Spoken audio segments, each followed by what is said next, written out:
Shalom saudara terkasih, hari ini kita akan membahas hal yang sangat relevan di dalam kehidupan generasi anak-anak muda. Dan tentunya juga memberikan kekuatan kepada setiap kita yang mendengar. Di tengah dunia yang serba cepat perubahannya, akibat yang ditimbulkan adalah ketidakpastian akan masa depan dan adanya perasaan fear of missing out atau FOMO. Inilah yang seringkali saya tanyakan pada diri saya sendiri sebagai anak muda. Nanti ke depannya bagaimana ya hidup saya? Apakah akan berjalan baik? Apakah saya bisa memenuhi kebutuhan sehari-hari? FOMO ini adalah perasaan gengsi atau merasa kurang update dengan kejadian-kejadian yang berubah setiap hari. Bagaimana kita bisa lepas dari perasaan-perasaan ini dan mengalami kemenangan di dalam kehidupan? Dalam edisi Voice of Pentecost kali ini, kita akan membahas tentang dalam Yesus ada kepastian. Di dalam Alkitab, kita menemukan banyak tokoh-tokoh yang juga mengalami masalah dan tantangan dalam usia muda mereka. Kali ini, tokoh yang akan kita bahas adalah Yusuf. Saudara, coba bayangkan, sedari muda Yusuf mengalami penolakan dari saudara-saudaranya. Dia dibenci begitu rupa sampai dijual menjadi budak oleh saudaranya sendiri. Dia harus berusaha keras bertahan hidup di tanah asing. Sesudah dipercaya menjadi kepala rumah oleh Potifar, dia difitnah dan harus masuk penjara bertahun-tahun sebelum janji Tuhan digenapi dalam hidupnya. Lalu, apa yang bisa kita pelajari dari kehidupan Yusuf? Hal yang dapat kita pelajari adalah orang yang hidup benar, langkah hidupnya ditetapkan oleh Tuhan. Hal ini dituliskan dalam Mazmur 37 ayat 23. Bagaimana Yusuf tidak meninggalkan iman percayanya kepada Tuhan. Dia terus memiliki hubungan yang dekat dengan Tuhan. Di situ Yusuf menemukan kekuatan untuk bertahan dan terus percaya kepada janji-janji Tuhan. Dari sini dapat kita lihat bahwa orang yang hidupnya benar akan terus diproses oleh Tuhan agar siap menjalani panggilan hidup yang telah ditetapkan Tuhan. Selanjutnya, yang dapat kita pelajari bahwa Yusuf bisa saja khawatir dan ketakutan akan masa depannya. Tetapi Yusuf mengerti Allah lah yang membuat segalanya menjadi baik. Saudara, kalau saya jadi Yusuf, saya bisa menjadi stres hingga depresi. Bagaimana tidak? Dari kecil sudah dibuang oleh saudara sendiri, menjadi budak di tanah asing, lalu difitnah dan dipenjara. Di kacamata manusia, masa depan Yusuf itu suram dan tidak ada harapan lagi. Tetapi disitulah letak iman bekerja. Dalam Roma 4 ayat 18a berkata, sebab sekalipun tidak ada dasar untuk berharap, namun Abraham berharap juga dan percaya.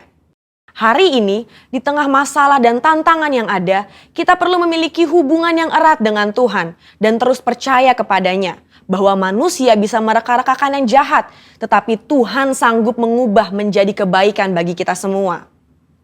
Tuhan Yesus berkata dalam Matius 6 ayat 31, "Mengapa kamu khawatir soal pakaian? Apakah yang akan kami makan? Apakah yang akan kami minum?" Perkataan Tuhan Yesus sangat relevan dengan generasi muda dan kita semua hari-hari ini.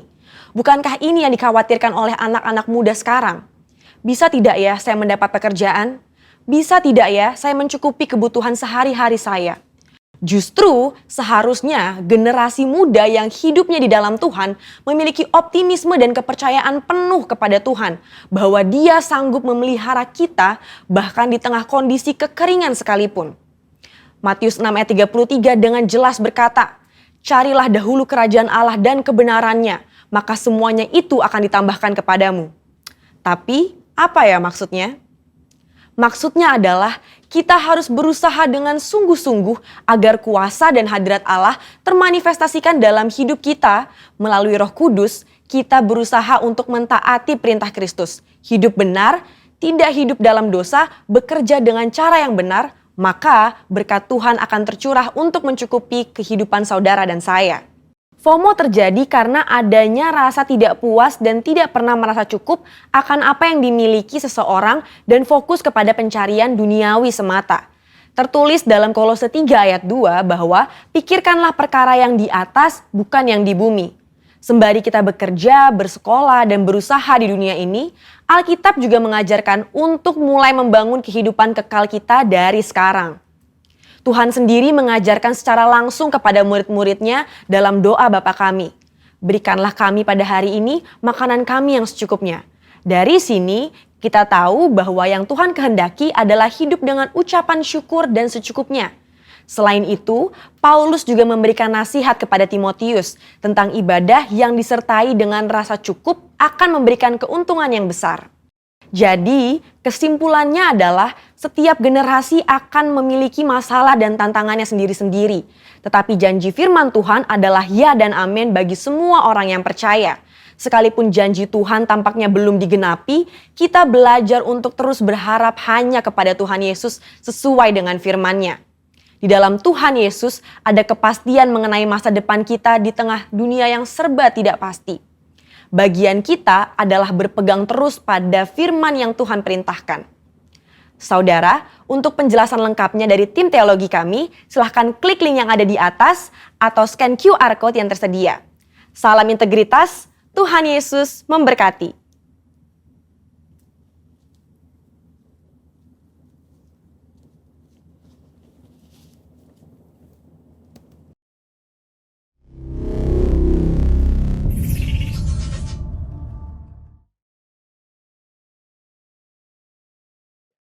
Shalom. Saudara-saudari yang terkasih di dalam Tuhan, selamat datang kembali di Ibadah Raya GBI Mall Season City dan GBI Mall Taman Anggrek. Bagi Anda yang baru pertama kali bergabung, Welcome. Firman Tuhan di Amsal pasal yang 23 ayat 18 berkata, "Karena masa depan sungguh ada dan harapanmu tidak akan hilang." Kita percaya bersama Yesus, di dalam Yesus ada pengharapan. Amin.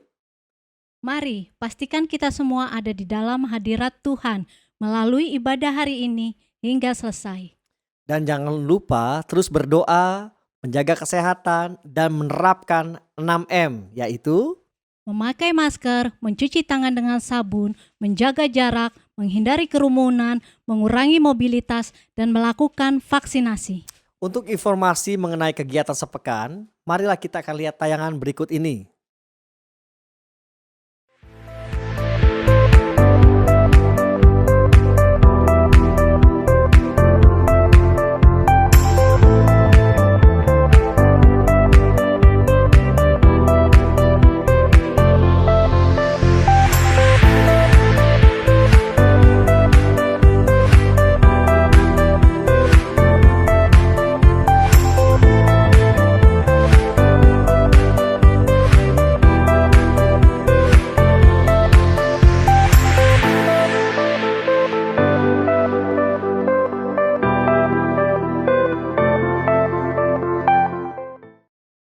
Mari kita bersama-sama berdoa. Tuhan Yesus yang baik, terima kasih. Kami percaya janji Tuhan ada atas setiap kami. Biarlah kasih-Mu boleh turun Tuhan hari ini dan kami mau merasakan kebaikan Tuhan dalam hidup kami. Terima kasih ya Tuhan Yesus, terima kasih ya Tuhan Yesus. Kami percaya janji Tuhan ada atas setiap kami. Di dalam nama Yesus kami siap beribadah. Sama-sama yang percaya kita katakan, amin. Shalom Bapak Ibu yang terkasih, mari kita bersama-sama mendeklarasikan Mazmur 91. Dalam lindungan Allah, orang yang duduk dalam lindungan yang maha tinggi dan bermalam dalam naungan yang maha kuasa akan berkata kepada Tuhan, tempat perlindunganku dan kubu pertahananku, Allahku yang kupercayai. Sungguh dialah yang akan melepaskan engkau dari jerat penangkap burung, dari penyakit sampar yang busuk. Dengan kepaknya ia akan menudungi engkau, di bawah sayapnya engkau akan berlindung. Kesetiaannya ialah perisai dan pagar tembok. Engkau tak usah takut terhadap kedahsyatan malam, terhadap panah yang terbang di waktu siang, terhadap penyakit sampar yang berjalan di dalam gelap, terhadap penyakit menular yang mengamuk di waktu petang. Walau 1.000 orang rebah di sisimu dan 10.000 di sebelah kananmu, tetapi itu tidak akan menimpamu. Engkau hanya menontonnya dengan matamu sendiri dan melihat pembalasan terhadap orang-orang fasik. Sebab Tuhan ialah tempat perlindunganmu, yang maha tinggi telah kau buat tempat perteduhanmu. Malapetaka tidak akan menimpa kamu, dan tulah tidak akan mendekat kepada kemahmu. Sebab malaikat-malaikatnya akan diperintahkannya kepadamu untuk menjaga engkau di segala jalanmu. Mereka akan menatang engkau di atas tangannya, supaya kakimu jangan teratuk kepada batu. Singa dan ular tedung akan kau langkahi, Engkau akan menginjak anak singa dan ular naga. Sungguh, hatinya melekat kepadaku, maka aku akan meluputkannya. Aku akan membentenginya, sebab ia mengenal namaku. Bila ia berseru kepadaku, aku akan menjawab. Aku akan menyertai dia dalam kesesakan. Aku akan meluputkannya dan memuliakannya. Dengan panjang umur akan kukenyangkan dia, dan akan kuperlihatkan kepadanya keselamatan daripadaku. Haleluya, puji Tuhan. Shalom saudara, puji Tuhan, saya percaya kita punya Allah yang kasih setianya tidak pernah berubah, amin saudara. Bahkan dia selalu ada buat kita, dan hanya Tuhan yang paling mengerti isi hati setiap kita. Mari saudara, hari ini kita datang ke hadirat-Nya. Mari bawa persembahan yang terbaik buat Tuhan. Terima kasih Tuhan Yesus. Seperti rusa yang haus, rindu aliran sungai-Mu.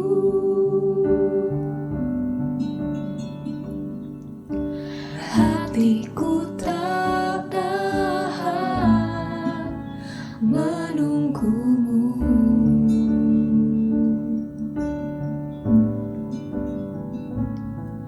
Bagai padang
kasih-Mu, suruh isi hatiku. Kau tahu dan bawaku untuk lebih dekat lagi padamu, tinggal dalam indahnya dekapan kasih-Mu. Oh, hanya Engkau, pribadi yang mengenal hatiku, tiada yang tersembunyi bagimu. Suruh isi hatiku, dan bawaku untuk lebih dekat lagi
Shalom Bapak Ibu, Saudara dan kekasih yang ada di rumah-rumah. Mari kita akan tundukkan kepala sebelum kita mendengar pesan firman Tuhan.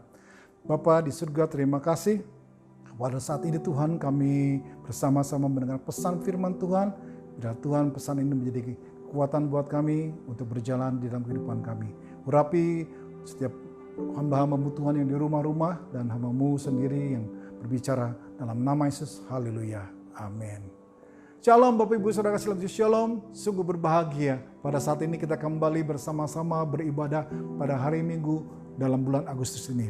Bapak Ibu Saudara kasih dalam Yesus, kita percaya bahwa mujizat yang Tuhan berikan buat kita masih ada. Yang percaya sama-sama katakan amin.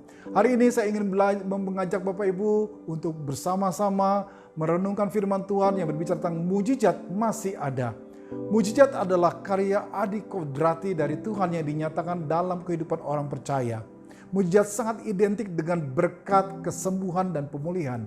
Saudaraku, mujizat adalah suatu kejadian extraordinary atau ajaib yang dilakukan oleh Allah dan terjadi di dunia yang membuat manusia menjadi takjub dan heran karena kejadian tersebut melampaui pengetahuan dan pikiran manusia. Dalam Alkitab banyak digambarkan mujizat yang dilakukan oleh Allah melalui perantaran manusia. Entah itu adalah rasul atau nabi. Dan bahkan Allah sendiri secara langsung melakukannya. Bapak, Ibu, dan saudaraku dalam Yesus, mujizat-mujizat yang tertulis di dalam Alkitab bukanlah cerita dongeng atau fiksi. Tapi merupakan kisah nyata sebagai bukti bahwa Tuhan yang kita semua adalah Tuhan yang ajaib dan berkuasa. Mengapa Alkitab mencatat tiap-tiap kejadian secara detail? Supaya saudara dan saya makin kuat dan teguh serta yakin Tuhan Yesus ada di dalam diri saudara. Mungkin ada yang berkata, itu kan zaman dulu, bukan sekarang. Gak mungkin terulang kembali, dunia sudah berubah. Bapak Ibu Saudara kasih, dunia ini memang boleh saja berubah. Tapi kuasa Tuhan tidak pernah berubah. Kekal untuk selama-lamanya. Matius pasal 24 ayat 35 berkata, langit dan bumi akan berlalu, tetapi perkataanku tidak akan berlalu. Ibrani pasal 13 ayat 8 berkata, Yesus Kristus tetap sama, baik kemarin maupun hari ini dan sampai selama-lamanya. Saudaraku, meskipun dunia penuh goncangan, sebagai orang percaya, saudara dan saya harus berkata, kita menerima kerajaan yang tidak tergoncangkan. Marilah kita mengucap syukur. Marilah kita beribadah kepada Tuhan menurut cara yang berkenan kepadanya dengan hormat dan takut akan Allah. Bapak Ibu kasih dalam Tuhan Yesus, saya percaya kalau mujizat berhubungan dengan kuasa di dalam nama Yesus. Ada kuasa di dalam nama Yesus untuk mengadakan suatu yang tidak ada menjadi ada. Dengan kuasa nama Yesus maka banyak yang terjadi. Alkitab menuliskan mujizat yang terjadi pada waktu Tuhan Yesus hadir di muka bumi ini. Di antaranya dia bisa mengubah air jadi anggur, menyembuhkan orang yang sakit lumpuh, menyembuhkan orang yang buta, menyembuhkan orang yang bisu, menyembuhkan orang yang sakit pendarahan, menyembuhkan yang sakit kusta, bahkan membangkitkan orang mati. Dan masih banyak lagi yang lainnya yang tidak tercatat di dalam Alkitab. Saudaraku, hal ini menunjukkan bahwa Yesus sendiri punya kuasa sehingga namanya juga berkuasa. Saudara, ini juga menunjukkan bahwa Yesus memberikan pembebasan bagi mereka yang telah mengalami penderitaan, kesusahan, kesulitan hidup, kekurangan, dan yang mengalami kelemahan dan lain sebagainya. Bapak Ibu kasih dalam Tuhan Yesus, kalau kita perhatikan dalam perjanjian lama, mujizat tertulis juga banyak sekali terjadi ketika bangsa Israel keluar dari tanah Mesir. Dan banyak lagi nabi-nabi yang melakukan dengan kuasa Tuhan. Kalau kita perhatikan dalam 2 Raja-Raja pasal 4 ayat 1 sampai 7. Ada suatu kisah seorang janda miskin yang sedang mengalami persoalan berat. Berutang banyak, menghadapi penagih hutang. Dan kedua anaknya hendak diambil menjadi budaknya. Dalam keadaan terjepit, dia mengadulah kepada Elisa, nabi yang mendapat pengurapan 2 kali lipat, yaitu double portion. Dan Elia bertanya kepada dia, apa yang dapat aku perbuat? Apa yang kamu punya di rumah? Janda itu menjawab, ia tidak punya apapun kecuali hanya sebuah buli-buli berisi minyak. Lalu Elisa memerintahkan janda itu untuk mengumpulkan bejana kosong sebanyak-banyaknya. Sampai ia harus meminta kepada tetangga-tetangganya. Apa yang terjadi? Waktu minyak itu dituang, minyak itu mengalirlah turun kepada buli-buli yang kosong. Terus menerus sampai seluruh bejana yang dia miliki itu yang kosong terisi penuh. Barulah buli-buli itu berhenti mengalirkan minyak. Dan apa yang terjadi? Janda itu disuruh Elisa untuk menjual minyaknya. Dan apa yang terjadi? Dia dapat membayar seluruh hutangnya. Itu satu mujizat. Saat dalam pergumulan berat, janda itu datang kepada orang yang tepat. Kepada Elisa. Bukan mencari orang yang salah. Artinya apa Bapak Ibu? Artinya ketika saudara dan saya menghadapi suatu pergumulan persoalan masalah, saudara harus datang kepada orang yang tepat, yaitu saudara mencari Tuhan dan berseru kepadanya. Saat saudara dan saya memperhatikan janda ini, dia diperintahkan untuk mengumpulkan bejana-bejana kosong. Janda ini pun taat. Inilah iman yang hidup bagi saudara dan saya yang harus mengerti. Imannya disertai perbuatan. Akhirnya terjadilah mujizat yang luar biasa. Saudaraku, bicara tentang mujizat, ada yang pro dan kontra. Artinya bahwa ada yang pernah percaya bahwa mujizat masih ada, tapi ada yang juga mengatakan bahwa mujizat itu sudah tidak ada lagi. Ada banyak pandangan yang dituliskan, ada kelompok pandangan yang menyangkali mujizat itu dapat terjadi. Artinya kelompok ini tidak mempercayai adanya mujizat. Yang kedua, kelompok yang percaya bahwa mujizat sebenarnya terjadi di Alkitab. Tetapi Allah telah berhenti melakukan mujizat pada saat pewahyuannya selesai dalam firman Tuhan. Jadi menurut pandangannya bahwa mujizat ini hanya berlaku bagi orang-orang yang hidup pada zaman Alkitab ditulis. Dan pandangan ini berpegang pada kepercayaan bahwa Allah masih tetap bekerja di dunia ini dengan cara yang supranatural, tetapi tidak memberikan kuasa kepada manusia untuk melakukan mujizat. Yang ketiga, kelompok yang menyatakan bahwa mujizat terjadi pada zaman Alkitab, tetapi juga masih terjadi sampai sekarang. Dan pandangan ini berpegang bahwa Allah masih memberikan karunia dan kuasa kepada orang percaya untuk melakukan mujizat. Dan inilah pandangan yang paling konsisten di dalam Alkitab. Dan saya percaya, saya meyakini bahwa mujizat masih terjadi di zaman Alkitab dan tetap terjadi pada sampai saat ini. Bapak Ibu, saudara-saudara, jika kita sungguh-sungguh percaya kepada Tuhan, maka seharusnya kita pun harus percaya bahwa mujizat Tuhan tetap ada hingga hari ini dan tidak pernah berubah. Yang percaya katakan sama-sama, amin. Sebab Tuhan tidak pernah berubah dahulu, sekarang dan sampai selama-lamanya. Termasuk kuasanya yang tidak pernah berubah bagi setiap orang-orang percaya. Namun pada kenyataannya, hari ini justru banyak orang yang mulai meragukan apakah mujizat itu masih ada. Mungkin karena kesulitan ekonomi, ada masalah, karena ada doa yang belum terjawab, karena kecewa, karena sakit yang belum sembuh, dan lain sebagainya. Terkadang membuat orang mulai meragukan akan mujizat Tuhan. Mungkin sebagian orang bertanya, apa buktinya bahwa mujizat masih ada sampai hari ini? Bapak, Ibu, dan saudaraku, dalam Alkitab Tuhan Yesus adalah seorang pembuat mujizat. Kemanapun dia pergi, selalu ada mujizat yang dibuatnya. Kita bersama-sama katakan, di mana ada Yesus, di situ ada mujizat. Haleluya, amin. Bagi saudara yang mengharapkan mujizat kesembuhan dari penyakit ataupun apapun yang saudara hadapi pada saat ini, teruslah berharap kepada Tuhan, karena Dialah yang sanggup dan berkuasa melakukannya. Namun yang perlu kita sadari adalah ketika Tuhan tidak memberikan mujizat, kesembuhan, dan lain sebagainya, bukan berarti Dia tidak berkuasa ataupun tidak mengasihi saudara dan saya. Mujizat datang dari kedaulatan dan kehendak Tuhan. Dan pasti melakukannya dengan tujuan maksudnya tertentu dari Tuhan sendiri. Untuk apa? Untuk memuliakan Allah. Bapak, Ibu, saudara sekalian, kita perhatikan baik-baik di dalam Alkitab. Mujizat pertama yang dibuat oleh Tuhan Yesus yang sangat luar biasa adalah mengubah air menjadi anggur. Di mana? Di Kana.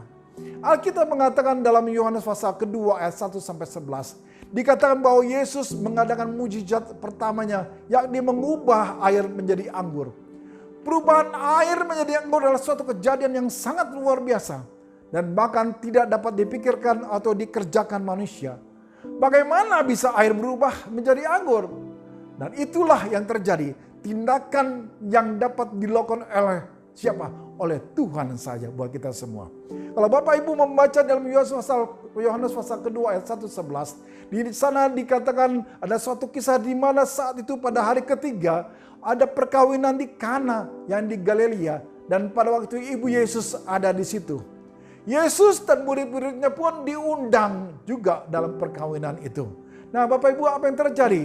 Yang ketika mereka ada di sana, saudara tahu bahwa ketika orang Yahudi itu melakukan suatu pernikahan, ia memiliki suatu kebiasaan menggelar pesta perkawinan besar-besaran dengan mengundang banyak orang. Bahkan acara tersebut mereka gelar selama beberapa hari, disertai dengan perjamuan anggur di malam harinya. Tak seorang pun berharap pesta perkawinan yang mereka gelar itu berakhir dengan kegagalan. Inilah yang terjadi di pesta perkawinan di Kana. Saat pesta tengah berlangsung, mereka mengalami kekurangan anggur. Bagaimana mungkin? Bukankah mereka telah mempersiapkan segala sesuatunya dengan baik? Namun ini menunjukkan bahwa manusia memiliki keterbatasan. Rencana dan rancangan manusia tidak ada yang sempurna. Kegagalan adalah buktinya. Namun tidak ada rencana Allah yang gagal. Yang mengerti katakan amin. Kekurangan anggur di tengah pesta adalah masalah serius dan sangat memalukan. Menunjukkan bahwa si tuan rumah tidak bisa menjamu para tamunya dengan baik. Dan ini bisa menodai acara. Serta akan menjadi peristiwa yang tak mudah untuk dilupakan oleh si tuan rumah, kedua mempelai, dan juga para undangan. Tamu yang datang lebih awal beruntung karena mereka dapat menikmati anggur yang disediakan. Tapi tamu yang datang ke belakangan tidak bisa menikmatinya kalau anggurnya sudah habis. Tapi apa yang terjadi? Pada hari yang ketiga ada perkawinan di Kana ini, saudara kasih, Ibu Yesus ada di situ. Dan Yesus murid-muridnya pun diundang di sana. Nah, Bapak Ibu, kalau kita melihat ayat ini, kita bisa melihat bahwa keluarga Yesus punya hubungan dekat dengan pasangan mempelai ini. Mungkin mempelai yang menikah ini adalah kerabat dekat dengan Yesus atau keluarganya. Bapak Ibu, di masa itu Bapak Ibu kasih dalam Tuhan Yesus, kehormatan itu sangat penting. Kehormatan keluarga yang sangat penting. Pernikahan biasanya berlangsung selama 7 hari. Selama itulah keluarga mempelai harus menyediakan makanan anggur untuk dihidangkan bagi para tamu yang hadir.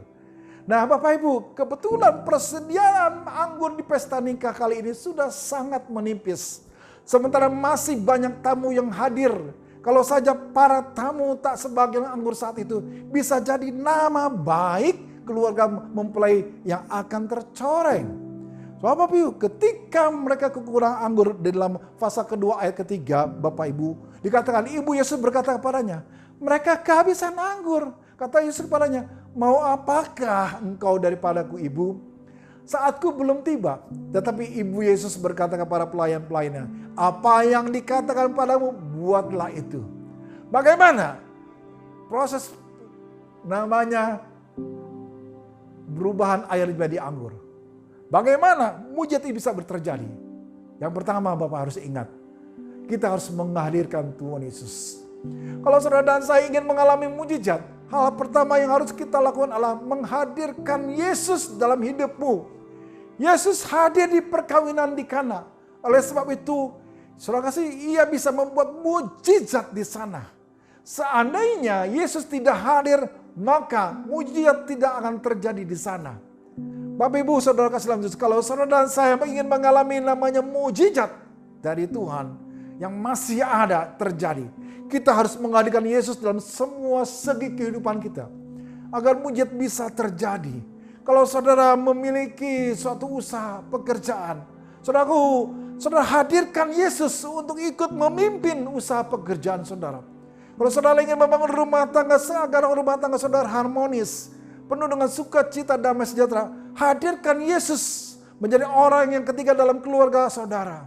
Kalau saudara ketika saudara bekerja, saudara kasih hadirkan Yesus bersama saudara. Supaya saudara diangkat naik dan bukan turun.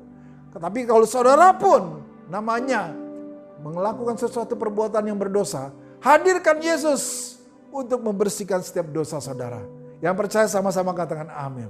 Yang kedua, berdoa. Saudara kasih, langkah kedua untuk mengalami mujizat Tuhan adalah menghampiri Tuhan dalam doa. Dalam kasusnya di Kana, ibu Yesus itu namanya Maria, menjadi pendoa atau menjadi juru syafaat yang memberitahu, yang memberitahukan bahwa anggurnya sudah menipis. Dia memberitahukan kepada Tuhan Yesus. Nah, apa yang terjadi? Langkah Maria ini sangat tepat. Kenapa? Karena ia nggak panik. Dia tidak menyalahkan siapapun atas persoalan ini. Tapi langsung dia lari kepada Yesus. Bapak Ibu Saudara kasih dalam Tuhan, saat beban kesulitan dihadapi oleh saudara, melanda hidup saudara, langkah yang paling tepat adalah engkau mengadu dan berdoa kepada Yesus. Filipi pasal 4 ayat 6 ayat 7 berkata, janganlah hendaknya kamu khawatir tentang apapun juga, tetapi nyatakanlah dalam segala hal keinginanmu kepada Allah dalam doa dan permohonan dengan ucapan syukur. Damai sejahtera Allah yang melampaui segala akal akan memelihara hati, pikiran di dalam Kristus Yesus. Hanya Dia yang bisa menolong, sementara sahabat, kerabat sulit untuk bisa diandalkan. Cerita tentang Tuhan Yesus melakukan mujizat itu terjadi. Sungguh luar biasa Alkitab mencatatkan. Tetapi ketika saudara dan saya menjadi murid-murid Tuhan, apakah kita bisa melakukan mujizat? Saudaraku, ketika Tuhan Yesus sebelum naik ke surga, Tuhan Yesus memberi pesan kepada murid-muridnya dalam Markus pasal 16 ayat 17-20. Bahwa tanda-tanda ini akan menyertai orang-orang percaya. Mereka akan mengusir setan demi nama aku. Mereka berbicara dalam bahasa-bahasa yang baru bagi mereka. Mereka akan memegang ular dan sekalipun minum racun maut, mereka tidak akan dapat mencelaka. Mereka akan meletakkan tangan atas orang sakit dan orang itu akan sembuh. Sesudah Tuhan berbicara kepada mereka, terangkatlah ke surga. Lalu duduklah di sebelah kanan Allah. Mereka pun pergi memberitakan Injil ke segala penjuru. Dan Tuhan turut bekerja dan meneguhkan firman itu dengan tanda-tanda yang menyertainya. Saudaraku, Yesus telah memberikan contoh teladan kepada murid-muridnya bahwa ada kuasa mujizat di dalam namanya. Tetapi dia juga tidak membiarkan murid-muridnya mereka tidak mengalami. Sebelum dia berangkat ke surga, dia memberikan kuasa kepada para rasul-rasulnya. Maka rasul-rasul dapat melakukan mujizat dengan memakai kuasa dari nama Yesus. Yesus memberikan pada kuasa untuk melanjutkan pelayanannya di dunia ini setelah ia naik ke surga. Dan pekerjaan-pekerjaan rasul tersebut dilanjutkan oleh orang-orang percaya pada masa kini. Ini berarti orang percaya pada masa kini memiliki kuasa yang sama untuk mengadakan mujizat dengan menggunakan nama Yesus. Yang mengerti katakan sama-sama amin. Ada contoh dalam Alkitab. Ketika murid-murid Yesus menerima kuasa. Dalam Alkitab saudara tertulis dalam Kisah Para Rasul pasal ketiga ayat 1-10. Dan ada berbanyak bukti yang kuat bahwa mujizat masih ada yang terjadi di dalam Alkitab saudara yang saudara mungkin bisa baca di rumah. Bapak Ibu, kalau kita melihat Kisah pasal ketiga ayat 1-10, satu kisah yang luar biasa di mana Petrus menyembuhkan orang lumpuh, Bapak Ibu. Bagaimana Petrus pada waktu itu Yesus dan Yohanes dipakai Tuhan melakukan mujizat. Nah, sebelumnya secara umum kita diberitahu bahwa rasul-rasul itu mengadakan banyak mujizat dan tanda dalam pasal kedua ayat 43 yang tidak ditulis dalam Alkitab ini. Bagaimana kuasa Roh Kudus itu berkarya melalui gereja menembus batas-batas yang dibuat oleh manusia. Melalui kuasanya atas para muridnya dan juga kepekaan yang dibangun Tuhan dalam diri mereka. Sehingga mereka bertindak dalam kuasanya untuk mengubah dunia ini. Petrus Yohanes datang ke bait Allah menjelang waktu sembahyang yang juga menjadi sasaran seseorang lumpuh. Orang lumpuh dia sempat terbesit bahwa harapan dia adalah orang lumpuh Dan pada waktu kedua orang ini lewat, dia minta untuk dia berikan sedekah. Namun, kedua orang justru mengatakan bahwa mereka tidak memiliki harta. Apa yang terjadi kemudian? Ternyata melebihi harapan dari seorang lumpuh ini. Sebelumnya dia mengharapkan supaya ada uang sedekah dari Petrus dan Yohanes. Tetapi ternyata bukan uang yang didapatkan, tetapi sesuatu yang jauh lebih baik. Apa yang terjadi? Kesembuhan. Sungguh menakjubkan. Tentu tidak terlintas sedikit pun di dalam pikirannya dari seorang lumpuh ini bahwa suatu saat ia bisa bangkit, berdiri lalu melompat. Mungkin tak pernah ada harapan itu. Ia hanya bisa pasrah dengan keadaannya yang lumpuh dan hidup berdasarkan fakta yang menyakitkan, hidupnya hanya menjadi seorang pengepis. Tapi kita perhatikan bagaimana dua murid Yesus ini mampu melihat kebutuhan terdalam dari seorang yang lumpuh yang sejak lahir ini. Bapak Ibu, orang ini membutuhkan Tuhan Yesus. Dan saat itu Tuhan menjamah hidupnya lewat kesembuhan yang dia terima. Ia mengalami kasih kuasa Allah sehingga dipulihkan. Saudara kasih, kepekaan itu tidak dimiliki oleh orang-orang lain yang melewati di si lumpuh setiap hari. Karena ketika ada ke bait Allah, itu area tempat orang-orang Yahudi yang pergi ke tempat bait Allah. Saudara kasih dalam Tuhan Yesus, bahkan mungkin sekali mereka memberikan uang dengan mengharapkan berkat Tuhan sebagai imbalan atas kesalehan mereka. Itulah pemikiran yang mungkin terjadi pada waktu itu. Si lumpuh ini pun pada mulanya berpikir sama. Ia hanya menaruh harap supaya orang yang ada mendapatkan belas kasihan, sehingga ia dapat menyambung hidupnya sehari demi sehari.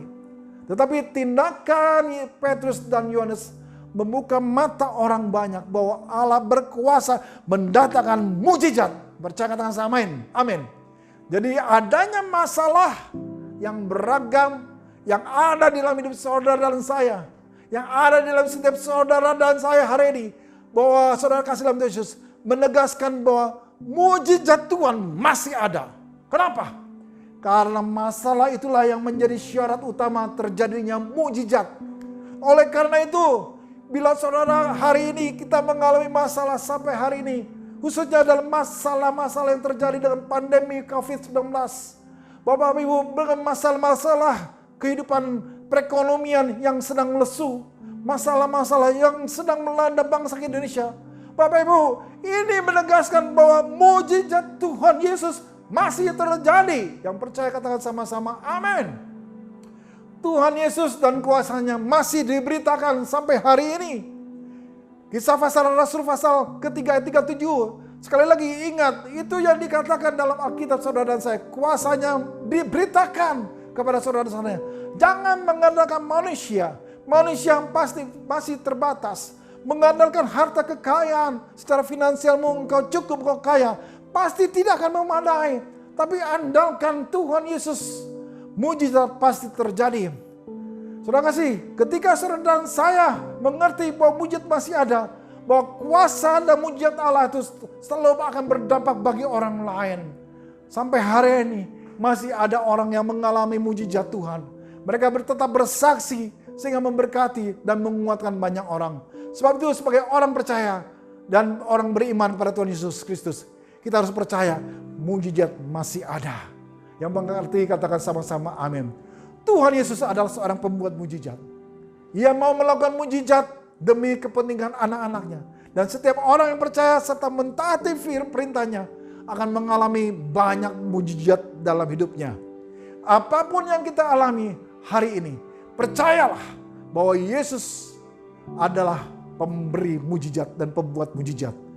Bersama Dia, pasti kita mengalami hidup dalam kemenangan. Yesus adalah sumber mujizat. Datanglah kepadanya dengan iman. Pasti ada pertolongan. Situasi dan kondisi yang menekan saudara dan saya kadang-kala membuat kita mungkin tidak berani berharap. Akibatnya kita hidup dalam keadaan pasrah yang pasif. Menerima keadaan tetapi tanpa iman dan pengucapan syukur. Karena itu jangan takut meminta kepada Tuhan. Bukan tidak mungkin Ia akan memberikan jawaban yang jauh lebih indah daripada yang kita harapkan. Apakah engkau merindukan mujizat itu terjadi dalam hidup saudara dan saya yang di rumah-rumah? Dan berlaku dalam kehidupanmu? Mari percaya, jangan tinggalkan Tuhan. Apapun yang terjadi, pegang janji Tuhan. Firman Tuhan mengandung janji yang luar biasa. Karena Allah sendiri yang berkata-kata, dan percayalah, Tuhan punya 1001 macam cara untuk menolong kita. Untuk menyembuhkan, memulihkan keluarga saudara, memulihkan usaha kita, memulihkan kondisi saudara. Apa yang mustahil bagi manusia, tidak mustahil bagi Allah. Tidak ada yang mustahil bagi orang percaya. Bagi Yesus, dia sanggup melakukan, dia sanggup menjawab doa persoalanmu, masalahmu, kehidupanmu, sekarang dan sampai selama-lamanya. Haleluya.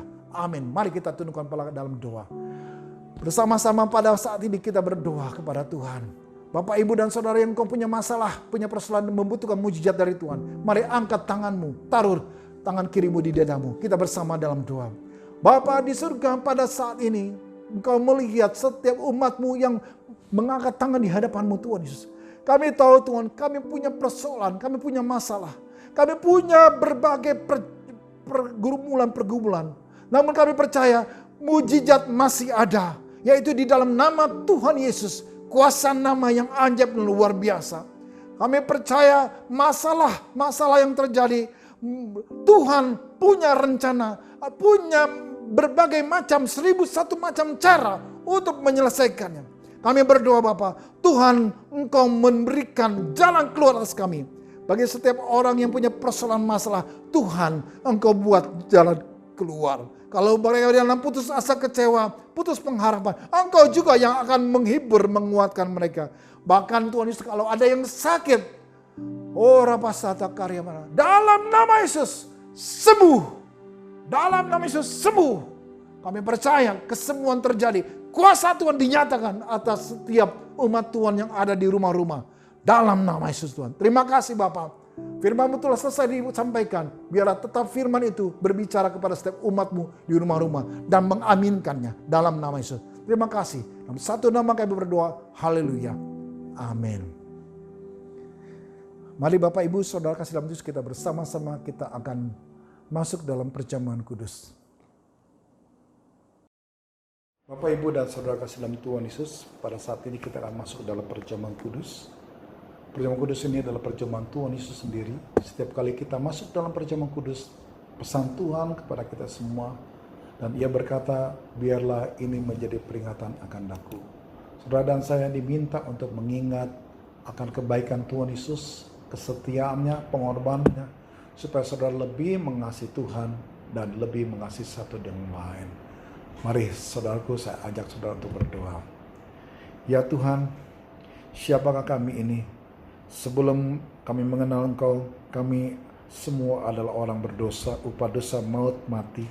Tapi Engkau yang tidak berdosa telah dijadikan dosa oleh karena kami.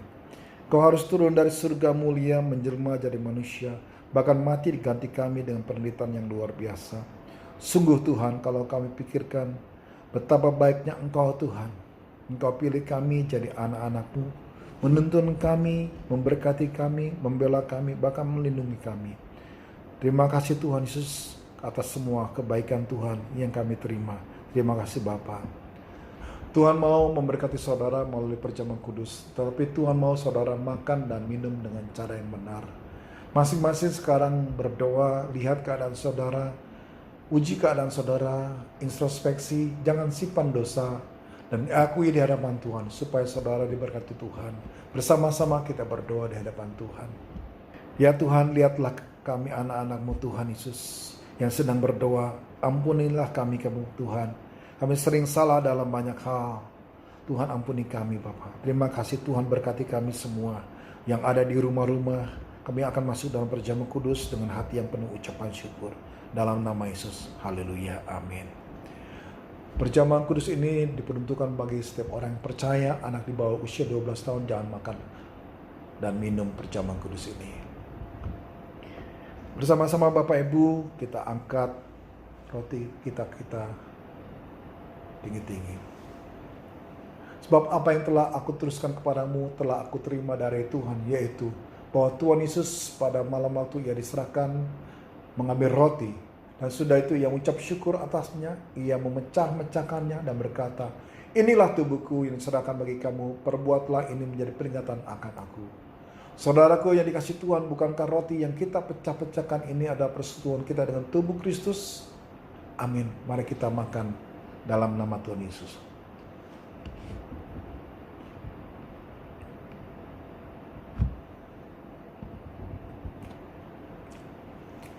Mari kita angkat cawan di tangan kanan kita tinggi-tinggi.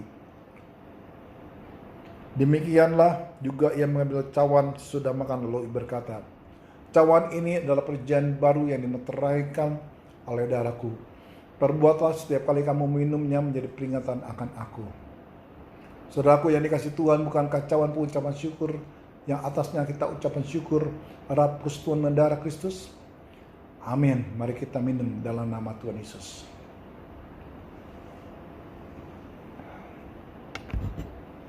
Mari setiap saudara semua mengucap syukur, berterima kasih kepada Tuhan. Ucapkan bahwa kebaikan Tuhan baik buat saudara dan saya. Haleluya. Terima kasih Yesus. Terima kasih Roh Kudus. Terima kasih. Terima kasih atas anugerah-Mu Bapa. Terima kasih Tuhan Yesus. Terima kasih Yesus. Terima kasih Bapa. Terima kasih Yesusku, terima kasih Yesusku, puji syukur hanya bagi Tuhanku. Terima kasih Yesusku, terima kasih Yesusku, puji syukur hanya bagi Tuhanku. Puji syukur hanya bagi Tuhanku. Puji syukur hanya bagi Tuhanku.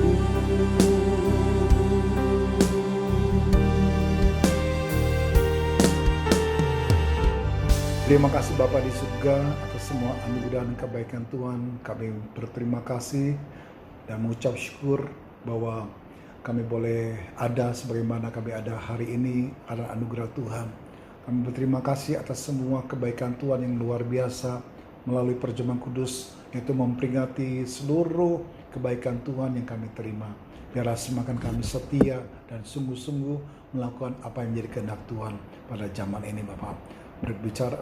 Berbicaralah terus dalam hidup kami melalui pesan firman Tuhan, melalui apapun yang Tuhan telah berikan buat kami, supaya kami mendengar dan juga melakukannya dalam hidup ini Bapak. Terima kasih Bapak. Dalam satu nama kami berdoa dan ucap syukur. Haleluya. Amin. Saudara sekalian yang dikasihi oleh Tuhan, mari kita sama-sama mendeklarasikan Pentakosta ketiga. Pentakosta ketiga adalah pencurahan Roh Kudus yang dahsyat di zaman ini, melebihi yang terjadi di Azusa Street. Pentakosta ketiga akan mengakibatkan penuaian jiwa yang terbesar dan yang terakhir sebelum Tuhan Yesus datang kembali. Pentakosta ketiga akan membangkitkan generasi Yeremia, yaitu anak-anak muda yang dipenuhi oleh Roh Kudus, cinta mati-matian kepada Tuhan Yesus, tidak kompromi terhadap dosa, dan akan bergerak untuk memenangkan jiwa. Pentakosta ketiga lahir di Indonesia dan bergerak ke bangsa-bangsa. Gerakan ini dari timur ke barat dan akan kembali ke Yerusalem. Pentakosta ketiga akan memberikan kuasa untuk menyelesaikan amanat agung, dan setelah itu Tuhan Yesus datang kembali. Kita berdoa syafaat.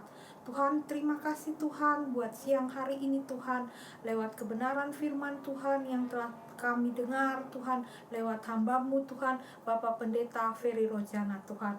Terima kasih Tuhan, kami percaya firman Tuhan ini telah mengajar, menegur kami, dan semakin meneguhkan iman kami bahwa Engkaulah Tuhan dan Juru Selamat kami. Engkaulah Allah kota benteng kami. Engkaulah Allah Tuhan penyelamat kami Tuhan. Terima kasih Tuhan, lewat perjamuan kudus yang indah Tuhan, kami telah menerima tubuh dan darah Tuhan. Kami telah menerima Tuhan segala kuasa, segala anugerah Tuhan yang Tuhan telah berikan kami lewat pengorbanan Tuhan di kayu salib Tuhan. Terima kasih Tuhan, terima kasih Yesus buat kebaikan-Mu Tuhan. Kami memberkati Tuhan Indonesia Tuhan, berkati bangsa kami Tuhan dari Sabang sampai Merauke Tuhan. Pulihkan Indonesia Tuhan, sembuhkan Indonesia Tuhan, biar belas kasihan-Mu turun atas bangsa kami Tuhan, biar belas kasihan-Mu Tuhan turun atas pemerintahan kami Tuhan, dari yang tertinggi hingga yang terendah Tuhan. Kami memberkati mereka Tuhan, kami memberkati Tuhan Pak Jokowi Tuhan beserta dengan seluruh jajaran kabinetnya Tuhan. Kami memberkati Gubernur Kota Jakarta Tuhan, biarlah Tuhan pandemi ini segera berlalu daripada Indonesia, segera berlalu Tuhan dari Kota Jakarta Tuhan. Tuhan, Engkau yang terus memakai Pak Jokowi Tuhan, pakai terus hamba-Mu, berikan hikmat, berikan segala apapun Tuhan yang dibutuhkan hamba-Mu Tuhan, untuk membawa Indonesia keluar dari pandemi ini Tuhan. Terima kasih Tuhan, terima kasih buat kebaikan kasih-Mu Tuhan bagi bangsa kami Tuhan. Terima kasih Tuhan. Kami berdoa Tuhan buat pemimpin-pemimpin gereja kami Tuhan, Bapak Pendeta Insinyur Niko Notoraharjo Tuhan, beserta dengan keempat wakil gembala, Gembala Rayon, Bapak Pendeta Beni Gunawan Tuhan, beserta dengan gembala cabang kami Tuhan, Bapak Pendeta Ferry Rojana, beserta dengan kedua wakilnya Tuhan, Bapak Pendeta Handi Lim dan Bapak Pendeta Tri Agus Tuhan. Engkau terus Tuhan beserta dengan pemimpin-pemimpin kami Tuhan, pemimpin-pemimpin gereja kami Tuhan. Engkau memberkati mereka Tuhan, boleh menjadi gembala kami yang baik Tuhan, membawa kami semakin dekat, semakin intim dengan Engkau, dan semakin kami boleh mendengarkan kebenaran-kebenaran firman Tuhan yang disampaikan oleh hamba-hamba-Mu Tuhan. Engkau terus memakai mereka, boleh bergandengan tangan, bersatu hati Tuhan, sehingga apa yang menjadi visi misi daripada-Mu Tuhan, GBI Gatot Subroto Tuhan, di dalam Pentakosta ketiga Tuhan ini, kami boleh kerjakan, kami lakukan Tuhan. Kami percaya apa yang menjadi amanat agung Tuhan akan kami kerjakan, kami lakukan Tuhan. Tuaian jiwa boleh kami tuai Tuhan, sehingga kami akan melihat penuaian jiwa yang terbesar dan yang terakhir boleh terjadi di zaman ini Tuhan. Terima kasih Tuhan, kami percaya Tuhan siang hari ini Tuhan, jemaat-jemaat Tuhan dimanapun kami berada, di rumah kami masing-masing Tuhan, kami telah dipulihkan, yang sakit telah disembuhkan Tuhan, yang berbeban berat Tuhan telah lepaskan, Tuhan telah angkat segala dosa, Tuhan telah angkat segala pergumulan kami, segala sakit penyakit kami, segala apapun penderitaan kami Tuhan. Terima kasih Tuhan, terima kasih Tuhan. Kami percaya Tuhan, Tuhan telah menyembuhkan, Tuhan telah memulihkan jemaat-Mu Tuhan. Terima kasih Tuhan, dalam nama-Mu Tuhan Yesus kami berdoa, haleluya, amin.